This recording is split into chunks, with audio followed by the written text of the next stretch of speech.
આપણે જ્યારે પણ ક્લાઇમેટ ચેન્જ કે ગ્લોબલ વોર્મિંગની વાત કરીએ તો આપણું ધ્યાન સીધું ક્યાં જાય છે? મોટાભાગે આકાશ તરફ. સાચું ને? હા, બિલકુલ. ધુમાડા કાઢતી ફેક્ટરીઓ કે પછી વાહનોનું પ્રદૂષણ આપણે હંમેશા ઉપર જ જોતા હોઈએ છીએ. બરાબર. પણ હું વિચારતી હતી કે જો આપણો સૌથી મોટો ઉકેલ મતલબ ક્લાઇમેટ ચેન્જ સામેનું આપણું સૌથી મોટું શસ્ત્ર બિલકુલ આપણા પગ નીચે જ છુપાયેલું હોય તો? એ ખરેખર બહુ મોટી વાત છે. હા, અને એટલે જ આજના આપણા આ ઊંડાણપૂર્વકના વિશ્લેષણમાં આપણે આ જ વિષય પર ચર્ચા કરવાના છીએ. આપણી પાસે કેટલાક બહુ રસપ્રદ સ્ત્રોતો છે. વિકિપીડિયાના archives, World Business Council for Sustainable Development એટલે કે WBCSDનો એક નવો રિપોર્ટ અને કેટલાક સ્થાનિક કૃષિ નિષ્ણાતોના ડેટા. અરે વાહ! આ બધું ભેગું કરીને આપણે શું સમજવાના છીએ? આપણું મુખ્ય લક્ષ્ય એ સમજવાનું છે કે માત્ર વૃક્ષો જ નહીં, પણ જમીન પોતે આ માટી આખી પૃથ્વીની કાર્બન સાયકલને સીધી કેવી રીતે અસર કરી શકે છે, જેને કાર્બન ફાર્મિંગ કહેવાય છે. તો ચાલો આને સમજીએ, કારણ કે આપણે હંમેશા જમીનને માત્ર એક નિર્જીવ ધૂળ જ માની છે. અને સાચું કહું તો આ જ આપણી સૌથી મોટી ભૂલ છે. આપણે માટીને માત્ર એક એવી વસ્તુ માની લીધી છે જેમાં બીજ નાખો એટલે પાક ઉગી જાય. હા, એકદમ સાચી વાત. પણ વાસ્તવમાં માટી એ એક અત્યંત સક્રિય, શ્વસન કરતું અને જીવંત તંત્ર છે. અબજો સૂક્ષ્મજીવોથી ભરેલું એક આખું વિશ્વ આપણા પગ નીચે ધબકી રહ્યું છે. અને જ્યારે આપણે આ કાર્બન ફાર્મિંગની વાત કરીએ છીએ ત્યારે તેનો સીધો સંબંધ કાર્બન સિક્વેસ્ટ્રેશન નામની પ્રક્રિયા સાથે છે. જુઓ, આ કાર્બન સિક્વેસ્ટ્રેશન શબ્દ સાંભળવામાં બહુ ભારે અને વૈજ્ઞાનિક લાગે છે. તો આ ખરેખર કામ કેવી રીતે કરે છે? થોડું સરળ ભાષામાં સમજાવશો? ચોક્કસ. આપણે શાંત અને તાર્કિક રીતે વિચારીએ તો આ એકદમ સરળ જીવ વિજ્ઞાન છે. આ એક એવી પ્રક્રિયા છે જેમાં વાતાવરણમાંથી પેલા વધારાના કાર્બન ડાયોક્સાઇડને ખેંચીને તેને જમીન અને વનસ્પતિમાં લાંબા સમય સુધી સંગ્રહિત કરવામાં આવે છે. અચ્છા, એટલે વાતાવરણમાંથી કાર્બન કાઢી લેવાનો. હા, બરાબર. આપણે જાણીએ છીએ કે હવામાં કાર્બન વધી ગયો છે અને પૃથ્વીનું તાપમાન વધી રહ્યું છે. હવે આ પ્રક્રિયામાં વનસ્પતિ અને માટી એક વિશાળ સ્પોન્જ તરીકે કામ કરે છે. તે હવામાંથી આ ગરમી પેદા કરતા કાર્બનને ચૂસી લે છે અને જમીનની અંદર સુરક્ષિત રીતે કેદ કરી દે છે. ઓહ, એટલે હવામાં કાર્બનનું એકંદર પ્રમાણ ઘટે છે. બિલકુલ. મતલબ કે જમીન કોઈ સામાન્ય માટી નથી, પણ એક પ્રકારની વિશાળ કાર્બન બેંક છે. આપણા સ્ત્રોતોમાં પણ એક બહુ સરસ વાત નોંધેલી છે કે ઓર્ગેનિક કાર્બન એ જમીન માટે રક્તકણ સમાન છે. હા, સાચી વાત. જ્યારે આપણે કોઈ છોડ વાવીએ છીએ ત્યારે તે હવામાંથી કાર્બન લે છે, પ્રકાશ સંશ્લેષણ કરે છે અને વધારાના કાર્બનને પોતાના મૂળ વાટે સીધો જમીનમાં પંપ કરી દે છે. એકદમ સાચું. અને આ પંપની ક્ષમતા કેટલી વિશાળ છે તેના આંકડા જોઈએ તો ખરેખર આશ્ચર્ય થાય. વૈશ્વિક સ્તરે અત્યારે જમીનની અંદર 8,580 ગીગાટન કરતાં પણ વધુ ઓર્ગેનિક કાર્બન સંગ્રહિત છે. 8,580 ગીગાટન. એક મિનિટ, આ આંકડો સાંભળવામાં બહુ મોટો લાગે છે, પણ આપણે આને કેવી રીતે સમજવો? જુઓ, એને સમજવા માટે કલ્પના કરો.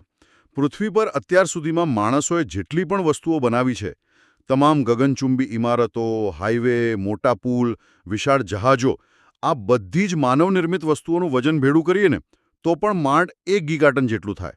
શું વાત કરો છો? માત્ર 1 ગીગાટન? હા. અને હવે વિચારો કે જમીનની અંદર 8,580 ગીગાટન જેટલો કાર્બન દટાયેલો છે. આ વાતાવરણમાં રહેલા કુલ કાર્બન કરતાં 10 ગણો વધારે છે. 10 ગણો વધારે? ઓ બાપરે! એટલું જ નહીં, પૃથ્વી પરના તમામ જંગલો અને વનસ્પતિઓમાં રહેલા કાર્બન કરતાં પણ આ આંકડો ઘણો મોટો છે. આ તો ખરેખર અકલ્પનીય ખજાનો કહેવાય. પણ મેં જે કૃષિ નિષ્ણાતોના વિડીયોઝ જોયા છે તે આ ખજાના વિશે કંઈક અલગ જ અને બહુ ચિંતાજનક ચિત્ર રજૂ કરે છે. એ શું કહે છે? ડેટા કહે છે કે અત્યારે જમીનની આ બેંકમાં એક બહુ મોટી કટોકટી સર્જાઈ છે. જો જમીનમાં ઓર્ગેનિક કાર્બનનું પ્રમાણ 0.5%થી ઓછું હોય તો તે જમીન મૃત કે સાવ ખરાબ ગણાય. બરાબર છે. અને જો તે 0.75%થી ઉપર હોય તો જ તે શ્રેષ્ઠ ગણાય. પ્રોબ્લેમ એ છે કે અત્યારે મોટાભાગની જમીનમાં કાર્બનનું સ્તર ખતરનાક રીતે ઘટી રહ્યું છે. હા, એ બહુ મોટી સમસ્યા છે અત્યારે. અને આનું કારણ આધુનિક ખેતીમાં થતી ઊંડી ખેડ બતાવાયું છે. મતલબ કે ટ્રેક્ટરથી જમીનને અત્યંત ઊંડે સુધી ચીરી નાખવી. પણ મને એ નથી સમજાતું કે માત્ર ખેડ કરવાથી જમીનમાંથી કાર્બન હવામાં કેવી રીતે જતો રહે છે. અહીં રસપ્રદ બાબત એ છે કે આ કોઈ ભૌતિક પ્રક્રિયા કે જાદુ નથી, પણ સૂક્ષ્મજીવોની એક બાયોલોજિકલ પ્રક્રિયા છે. માટીની અંદર અબજો બેક્ટેરિયા અને ફૂગ હોય છે, જે આ કાર્બન ખાઈને જીવે છે. અચ્છા. સામાન્ય સ્થિતિમાં બધું શાંતિથી ચાલતું હોય છે, પરંતુ જ્યારે પેલા ટ્રેક્ટરના મોટા હળથી જમીનને ઊંડે સુધી ખેડવામાં આવે છે, ત્યારે માટીના ઢેફા તૂટે છે અને વર્ષોથી દબાયેલો પેલો કાર્બન સીધો બહારની હવાના એટલે કે ઓક્સિજનના સંપર્કમાં આવે છે. ઓહ, એટલે ઓક્સિજન અંદર ઘૂસી જાય છે. બિલકુલ. અને ઓક્સિજનનો આ જંગી પ્રવાહ મળતાની સાથે જ પેલા સૂક્ષ્મજીવો અત્યંત સક્રિય થઈ જાય છે. તેઓ ગાંડાની જેમ આ કાર્બન ખાવા લાગે છે, શ્વાસમાં ઓક્સિજન લે છે અને જ્યારે શ્વાસ બહાર કાઢે છે ત્યારે કાર્બન ડાયોક્સાઇડ સીધો વાતાવરણમાં છોડે છે. અરે ભગવાન, એટલે આ કાર્બન કોઈ ઉડી નથી જતો, પણ આ માઇક્રોબ્સ તેને ખાઈને ગેસમાં ફેરવી દે છે. હા, એ જ તો થાય છે. આ તો બરાબર એવું જ થયું ને કે આપણે આપણી સૌથી કિંમતી સંપત્તિથી ભરેલી બેંકની તિજોરી ખુલ્લી મૂકી દીધી હોય અને અંદર ચોર ઘૂસી ગયા હોય. હા, એકદમ સચોટ ઉદાહરણ આપ્યું તમે. અને ડેટા એવું પણ કહે છે કે આ સતત ઊંડી ખેડ કરવાના કારણે આપણે આપણી જમીનમાંથી 70% જેટલો ઓર્ગેનિક કાર્બન ગુમાવી દીધો છે. 70%. હા, અને એનું જ પરિણામ આપણે અત્યારે ભોગવી રહ્યા છીએ. એટલે જ ઘઉં અને સોયાબીન જેવા પાકોમાં હવે સુકારો મતલબ પાક સુકાઈ જવાની સમસ્યા અને પેલી અજીબ પ્રકારની કાળી કે સફેદ ફૂગના પ્રશ્નો વધી ગયા છે. સાચી વાત છે. પણ મારો સવાલ એ છે કે જો 70% કાર્બન નાશ પામ્યો છે, તો આપણે આટલા વર્ષોથી આ ખજાનાને નજરઅંદાજ કેમ કર્યો? કોઈને ખબર જ ન પડી કે જમીન મરી રહી છે. જો આપણે ઐતિહાસિક રીતે જોઈએ તો જ્યારે માણસોએ હજારો વર્ષો પહેલાં જંગલો કાપીને ખેતીની શરૂઆત કરી, ત્યારે જ જમીનનો લગભગ 30થી 40% કાર્બન તો સીધો નાશ પામી ગયો હતો. ઓહ, મતલબ આ સમસ્યા બહુ જૂની છે. હા, અને ત્યારબાદ ખાસ કરીને હરિયાળી ક્રાંતિ પછી આપણું પૂરું ધ્યાન માત્ર પાકનું ઉત્પાદન વધારવા પર જ કેન્દ્રિત થઈ ગયું. આપણે રાસાયણિક ખાતરો નાખીને છોડને સીધો ખોરાક આપવા લાગ્યા. હા, ખાતર નાખીએ એટલે પાક સારો થાય એવું જ માનતા. બરાબર. આનાથી પાક તો ઉગ્યો, પણ આપણે જમીનના કુદરતી માળખા અને તેની અંદરની ઇકોસિસ્ટમને સાવ ભૂલી ગયા. જ્યારે માટીમાંથી કાર્બન ઘટે છે, ત્યારે તેની પાણી પકડી રાખવાની ક્ષમતા સૌ ખતમ થઈ જાય છે. એટલે માટી પેલી સ્પંજ મટીને સાવ ધૂળ બની જાય છે. હા, અને માટીનું સ્વાસ્થ્ય જ ખરેખર વૈશ્વિક ફૂડ સિક્યુરિટીનો પાયો છે. બિલકુલ સાચી વાત. જ્યારે જમીનમાં પેલા રક્તકણ જ ન હોય, ત્યારે પાક રોગોનો શિકાર થવાનો જ છે. તો હવે સૌથી મોટો પ્રશ્ન એ છે કે આ ખાલી થઈ ગયેલી તિજોરીમાં પાછો કાર્બન કેવી રીતે ભરવો? એના માટે ઘણા ઉપાયો છે. સ્ત્રોતોમાં કેટલીક ખેત પદ્ધતિઓ આપી છે જે ખરેખર કમાલની છે. પહેલું છે નો ટીલ ફાર્મિંગ, એટલે કે ખેડ કર્યા વિનાની ખેતી. મને પહેલાં તો આ સાંભળીને જ આશ્ચર્ય થયું, કારણ કે ખેડ કર્યા વગર વાવેતર થાય જ કેવી રીતે? આજના સમયમાં આધુનિક ટેકનોલોજી આને શક્ય બનાવે છે. આમાં સીડ ડ્રીલ જેવા મશીનોનો ઉપયોગ થાય છે. આ મશીનો આખી જમીનને ઉથલાવવાને બદલે માત્ર જમીનમાં એક નાનો કાપો પાડે છે. તેમાં સીધું બીજ મૂકે છે અને ઉપરથી માટીને પાછી દાબી દે છે. અરે વાહ! એટલે આખી જમીન ખેડવાની જરૂર જ નહીં? બિલકુલ નહીં. કેનેડાના ખેતરોમાં આનો બહુ મોટો ડેટા છે, જ્યાં 50%થી વધુ ખેડૂતો હવે આ જ પદ્ધતિ વાપરે છે. આનો સીધો ફાયદો એ થાય છે કે માટીનું માળખું અકબંધ રહે છે, ઓક્સિજન અંદર ઘૂસતો નથી અને પેલા સૂક્ષ્મજીવો કાર્બનનો નાશ કરી શકતા નથી. આ ખરેખર સ્માર્ટ છે. આ ઉપરાંત સ્ત્રોતોમાં કવર ક્રોપિંગ એટલે આચ્છાદન પાક અને મિક્સ પાક પદ્ધતિનો પણ ઉલ્લેખ છે. આપણા વડીલો 2 ઋતુઓ વચ્ચે જમીનને ક્યારેય ખુલ્લી નહોતા છોડતા. હા, પહેલાના ખેડૂતો બહુ સમજદાર હતા. અત્યારે આપણે એક પાક લીધા પછી જમીન મહિનાઓ સુધી તડકામાં શેકાવા સાવ ખુલ્લી મૂકી દઈએ છીએ. બીજું, પેલા એકદળી અને દ્વિદળી પાકોનું મિશ્રણ વાવવાનું વિજ્ઞાન પણ ગજબ છે. બિલકુલ. એક છોડ જમીનમાં કાર્બન વધારે છે, જ્યારે કઠોળ વર્ગનો બીજો છોડ હવામાંથી નાઇટ્રોજન ખેંચીને જમીનને આપે છે. બધું એકદમ પરફેક્ટ બેલેન્સ. હા, આ જ તો કુદરતી સંતુલન છે. અને આમાં કમ્પોસ્ટ અથવા છાણિયા ખાતરનો જે ડેટા છે, તે તો કોઈ પણ માટે આંખ ઉગાડનારો છે. શું કહે છે ડેટા? એક વૈજ્ઞાનિક અભ્યાસ સ્પષ્ટપણે દર્શાવે છે કે જમીન પર માત્ર એકવાર યોગ્ય રીતે કમ્પોસ્ટ પાથરવાથી જમીનની કાર્બન સંગ્રહ કરવાની શક્તિમાં 25થી 70% જેટલો કાયમી વધારો જોવા મળ્યો હતો. 25 થી 70%? માત્ર એકવાર નાખવાથી? હા, કારણ કે કમ્પોસ્ટ ધીમે ધીમે વિઘટન પામે છે અને માઇક્રોબ્સને સ્થિર ખોરાક પૂરો પાડે છે. અરે વાહ! પણ અહીં એક ખૂબ જ રસપ્રદ વાત આવે છે. આ બધામાં એક મુદ્દો એવો છે જે વાંચીને મારું મગજ ખરેખર ભમી ગયું. એવો કયો મુદ્દો? સ્ત્રોતોમાં રોટેશનલ ગ્રેઝિંગ વિશે લખ્યું છે. એટલે કે પશુઓને નાના વિસ્તારોમાં વારાફરતી ચરાવવા. પણ એક સેકન્ડ, તમે જ કહો, પશુઓ અને ક્લાઇમેટ ચેન્જ.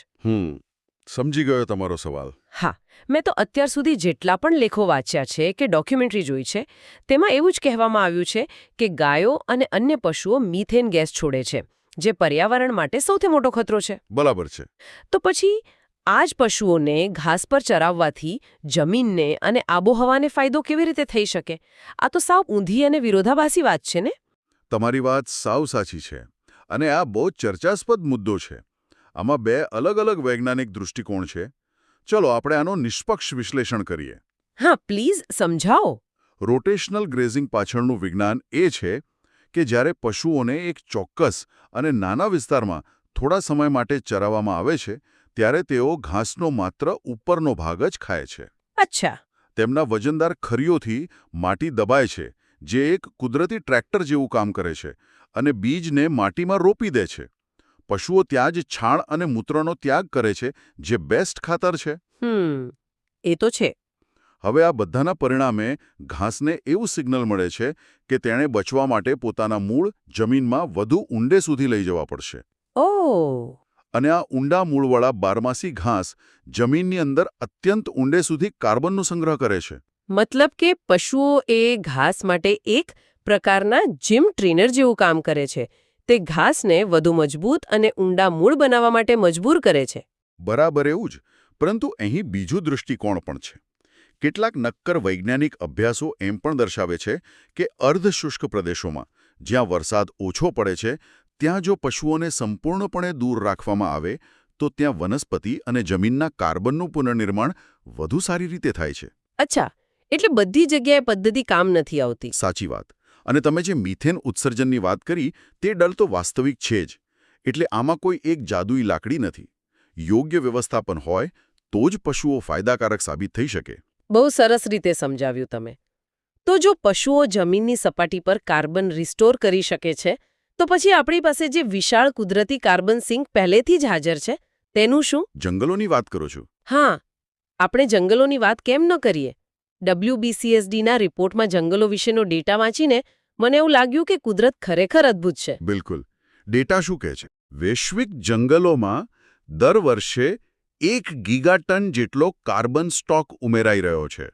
અને સૌથી રસપ્રદ વાત એ છે કે આમાં 58% પ્રમાણ એવા જંગલોનું છે જે કુદરતી રીતે પોતાની જાતે જ પુનર્જીવિત થયા છે. વાહ! જ્યારે 36% પ્રાથમિક જંગલો છે, જેને માનવીએ ક્યારે અડ્યા જ નથી. પણ આ બધામાં મારું ધ્યાન એક જ વસ્તુ પર ચોંટી ગયું, અને તે છે વાંસની ખેતી, બેમ્બુ. અરે હા, વાંસ ખરેખર એક અજાયબી છે. સામાન્ય વૃક્ષો કરતાં વાંસ ખૂબ જ ઝડપથી કાર્બન સંગ્રહિત કરવાની ક્ષમતા ધરાવે છે.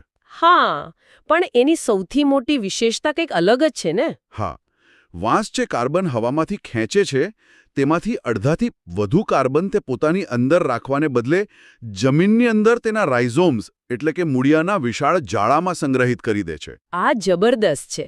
હું તો આ વાંસને કુદરતના એક high speed carbon vacuum cleaner તરીકે જ જોઉં છું.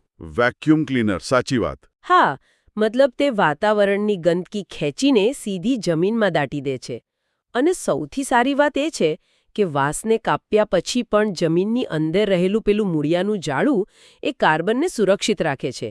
તે પાછો હવામાં ભળતો નથી. બરાબર છે. અને વળી તે બિનઉપયોગી પથરાળ કે ખરાબ જમીન પર પણ આસાનીથી ઉગી શકે છે.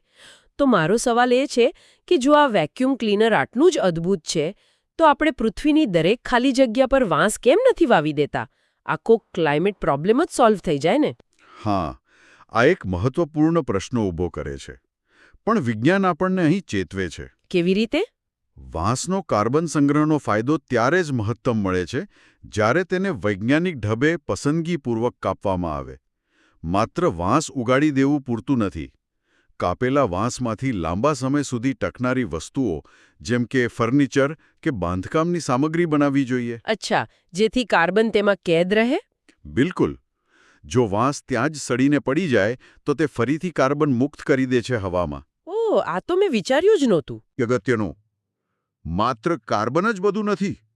જો આપણે આડેધડ બધે જ માત્ર વાંસ વાવવાનું શરૂ કરીએ તો આપણે આખી ઇકોસિસ્ટમ બગાડી શકીએ છીએ. એક જ પ્રકારની વનસ્પતિના જંગલોમાં કોઈ જંગલી પ્રાણીઓ કે પક્ષીઓ નભી શકે નહીં. બરાબર છે.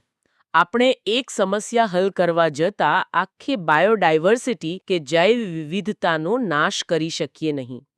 અને જુઓ, સમસ્યાની વાત નીકળી જ છે તો આ કાર્બન ફાર્મિંગ પાછળના આર્થિક પડકારોને કેવી રીતે ભૂલી શકાય? હા, આર્થિક બાજુ જોવી બહુ જરૂરી છે.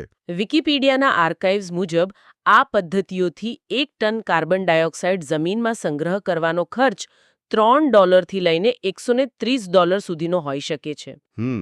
ખર્ચાળ તો છે. હવે સીધી વાત છે, જો કોઈ ખેડૂતને આ પદ્ધતિ અપનાવવાથી પાકમાં તાત્કાલિક કોઈ મોટો આર્થિક ફાયદો ન દેખાય તો તે પોતાના ખિસ્સામાંથી આટલો મોટો ખર્ચ કેમ કરે? આ જ સૌથી મોટો અવરોધ છે અત્યારે. અને આ જ કારણસર હવે આંતરરાષ્ટ્રીય સ્તરે કાર્બન ક્રેડિટ્સનું માર્કેટ ઊભું થઈ રહ્યું છે. આ કાર્બન ક્રેડિટ્સ શું છે? ઓસ્ટ્રેલિયા અને ન્યૂઝીલેન્ડ જેવા દેશોમાં સરકાર ખેડૂતોને કાયદેસર રીતે પ્રોત્સાહન આપે છે. જો ખેડૂત સાબિત કરે કે તેણે તેની જમીનમાં ઓર્ગેનિક કાર્બનનું પ્રમાણ વધાર્યું છે તો તે આ વધારાના કાર્બન માટે ક્રેડિટ્સ મેળવે છે. અચ્છા. અને તે પ્રમાણપત્ર મોટી કંપનીઓને વેચીને સીધા પૈસા કમાઈ શકે છે. અમેરિકામાં પણ કેલિફોર્નિયા સરકારે હેલ્ધી સોઇલ્સ પ્રોગ્રામ શરૂ કર્યો છે, જે ખેડૂતોને કમ્પોસ્ટ વાપરવા અને કવર ક્રોપિંગ માટે સીધું ભંડોળ આપે છે. તો આ બધાનો અર્થ શું છે? આપણે કાર્બન ક્રેડિટ તો આપી રહ્યા છીએ, પણ મારી શંકા એ છે કે શું આ સિસ્ટમ ખરેખર જમીનને સુધારી રહી છે કે પછી આ માત્ર મોટી ઔદ્યોગિક કંપનીઓ માટે પોતાના પ્રદૂષણને છુપાવવાનું નવું બજાર બની ગયું છે? આ એક બહુ મોટો વિવાદ છે અત્યારે. આ તો જાણે એવું થયું કે હું રોજ અનહેલ્ધી જંક ફૂડ ખાઉં પણ મારા બદલે ડાયટ કરવા માટે હું બીજા કોઈને પૈસા આપી દઉં. શું આ કંપનીઓ ખરેખર પ્રદૂષણ ઘટાડી રહી છે કે માત્ર ખેડૂતોના કાર્બન સંગ્રહના આંકડાઓ ખરીદીને ગ્રીન વોશિંગ કરી રહી છે? સાચી વાત છે. દણ કાઢવા માટે ખેડવાને બદલે કેટલાક ખેડૂતો રાસાયણિક નીંદણનાશક દવાઓનો ઉપયોગ વધારી રહ્યા છે. આ તો જમીનમાં ફાયદો કરવા જતાં ઝેર નાખવા જેવું થયું ને? જો આપણે આને મોટા ચિત્ર સાથે જોડીએ તો તમારો ડર એકદમ વાજબી છે. ખેડૂતોને આર્થિક પ્રોત્સાહનો આપવા અત્યંત જરૂરી છે. કારણ કે શરૂઆતમાં આ પદ્ધતિઓ અપનાવવી તેમના માટે બહુ ખર્ચાળ છે. હા, ખેડૂતોને તો ટેકો જોઈએ જ. પરંતુ નીતિ નિર્માતાઓએ માત્ર કાર્બનને જ એકમાત્ર માપદંડ ન બનાવવો જોઈએ. મોનોકલ્ચર એટલે કે પેલું એક જ પાક વાવવાનું જોખમ પણ આ જ છે. કેવી રીતે? જો પોલિસી માત્ર કાર્બન સંગ્રહ માટે જ પૈસા આપશે તો લોકો વર્ષો જૂના કુદરતી જંગલો કાપી નાખશે અને ત્યાં કાર્બન કમાવા માટે ઝડપથી ઉગતા કોઈ એક જ પ્રકારના છોડ વાવી દેશે. આનાથી કાર્બન કદાચ જમીનમાં જશે પણ ત્યાંની આખી ઇકોસિસ્ટમ નાશ પામશે. ઓહ, એ તો બહુ ખરાબ પરિસ્થિતિ કહેવાય. એટલે જ કાર્બન ફાર્મિંગ અને ઇકોસિસ્ટમ સર્વિસીસ જેમ કે શુદ્ધ પાણીનું સંરક્ષણ અને જૈવ વિવિધતાની જાળવણી, આ બધા વચ્ચે સંતુલન જાળવવું અત્યંત આવશ્યક છે. આ બધી જ ઊંડાણપૂર્વકની માહિતી અને ડેટા જોતા એક વાત તો એકદમ સ્પષ્ટ થાય છે કે જમીનનું સ્વાસ્થ્ય એ કોઈ નાનો કે માત્ર ખેતી પૂરતો સીમિત વિષય નથી. બિલકુલ નહીં. તે સીધી રીતે પૃથ્વીના વૈશ્વિક કાર્બન સાયકલ સાથે જોડાયેલો છે. ભલે કોઈ ખેડૂતને પોતાની જમીનની બેંકમાં ઓર્ગેનિક કાર્બનનું પ્રમાણ 0.5%થી વધારીને 0.75% કરવામાં વર્ષોનો સમય લાગે, પણ આ લાંબી પ્રક્રિયાના અંતે તેની જમીન બેહદ ફળદ્રુપ બનશે. હા, જમીન સુધરશે, રોગો ઘટશે, પાકનું ઉત્પાદન વધશે અને સૌથી અગત્યનું, આપણું વાતાવરણ શુદ્ધ થશે. આપણી ખાલી થઈ ગયેલી તિજોરી ફરીથી ભરાઈ જશે. સાવ સાચી વાત. આ એક એવી ધીમી પણ અત્યંત મજબૂત પ્રક્રિયા છે જે ક્લાઇમેટ સ્માર્ટ એગ્રીકલ્ચર દ્વારા આપણા ભવિષ્યને સુરક્ષિત કરી શકે છે. સાચી વાત છે. ચર્ચાના અંતે આપણા સૌ માટે એક નવા વિચાર પર મંથન કરવા જેવું છે. જો અત્યાર સુધી આપણી વર્તમાન ખાદ્ય વ્યવસ્થા જમીનના આ બેંક એકાઉન્ટને ખાલી કરીને ચાલી રહી છે, તો જરા ભવિષ્યની કલ્પના કરો. શું થઈ શકે ભવિષ્યમાં? જ્યારે આબોહવા પરિવર્તનની અસરો એટલી બધી તીવ્ર બની જશે કે વાતાવરણમાં રહેલા કાર્બનને આપણે કોઈ કચરો કે પ્રદૂષણ માનવાને બદલે જમીનની સૌથી કિંમતી કરન્સી એટલે કે ચલણ માનવા લાગીશું. અરે વાહ, આ બહુ ઊંડો વિચાર છે. શું એવો દિવસ આવશે જ્યારે આપણે બજારમાંથી કોઈ શાકભાજી કે અનાજનું પેકેટ ખરીદીએ ત્યારે તેના લેબલ પર માત્ર એવું નહીં લખેલું હોય કે આમાં કેટલી કેલરી છે, પરંતુ એ પણ છાપેલું હશે કે આ પાક ઉગાડવા માટે ખેડૂતે કેટલો કાર્બન વાતાવરણમાંથી ખેંચીને જમીનમાં સિક્વેસ્ટર કર્યો છે. શું વાત છે! કાર્બન ફૂટપ્રિન્ટની જગ્યાએ કાર્બન સિક્વેસ્ટ્રેશનનું લેબલ. હા, શું આપણે ભવિષ્યમાં ખોરાકની કિંમત તેણે પર્યાવરણને કેટલું બચાવ્યું છે તેના આધારે ચૂકવીશું? આ એક એવો વિચાર છે જેની સાથે આપણે આજના આ સઘન વિશ્લેષણને વિરામ આપીએ છીએ. જમીનને સમજતા રહો, કારણ કે સૌથી મોટા ઉકેલ હંમેશા મૂળમાં જ છુપાયેલા હોય છે.